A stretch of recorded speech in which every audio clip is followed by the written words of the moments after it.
Halo co-friends, jika kita melihat soal seperti ini, maka kita harus mengingat kembali hukum Kirchhoff yang kedua. Di sini hukum Kirchhoff yang kedua dirumuskan untuk sigma epsilon ditambah sigma I dikali R sama dengan 0. Nah, sebelum mengerjakan hukum Kirchhoff di sini, kita harus membuat permisalan loopnya. Jadi kita misalkan saja di sini arusnya mengalir seperti ini. Nah, arusnya seperti ini, maka di sini kalau kita buat loopnya, berarti akan ke arah sini. Nah, perlu kita ingat di sini, untuk loop, apabila arah loopnya bertemu dengan kutub negatif di sini, nah berarti contohnya seperti ini untuk di epsilon 2, kan diketahui epsilon 2 3 volt di sini. Epsilon 1 sama dengan 9 volt. Maka kalau dia ketemunya kutub negatif, epsilonnya akan bernilai negatif. Berarti di sini menjadi minus 3 volt.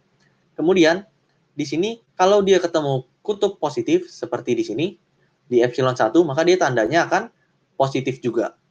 Kemudian apabila arah loopnya searah dengan arah arus listrik, di sini kan kita buat dia searah dengan arah arus listrik, maka di sini I dikali R akan bernilai positif. Apabila dia berlawanan dengan arah arus listrik, arah loopnya, maka di sini arah I dikali R-nya akan bernilai negatif.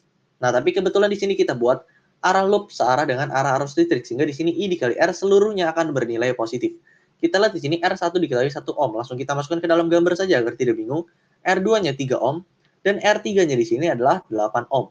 Epsilon 1 9 volt dan epsilon 2 3 volt. Langsung kita masuk ke dalam rumus sigma epsilon. Berarti di sini yang positif dulu epsilon 1, kemudian yang negatif epsilon 2. Berarti dikurang epsilon 2 ditambah sigma I dikali R. Di sini arus yang mengalir pada rangkaian seri di semua komponen adalah sama arusnya. Berarti I-nya tetap. Maka di sini I dikali R1 ditambah I dikali R2 ditambah I dikali R3 sama dengan 0.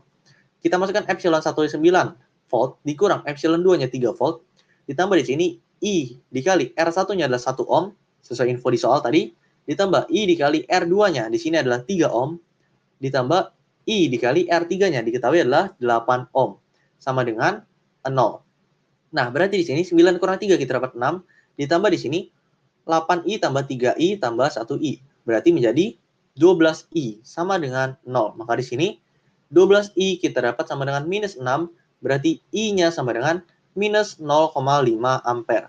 Nah, di sini tanda positif negatif pada arus hanya menentukan arah. Jadi kalau tandanya negatif, tandanya arus mengalir ke arah yang berlawanan. Jadi arusnya di sini besar kuat arus yang mengalir adalah 0,5 ampere. Tandanya bisa kita abaikan saja. Yang paling tepat sehingga berada di opsi yang delta. Sampai jumpa di pertanyaan berikutnya.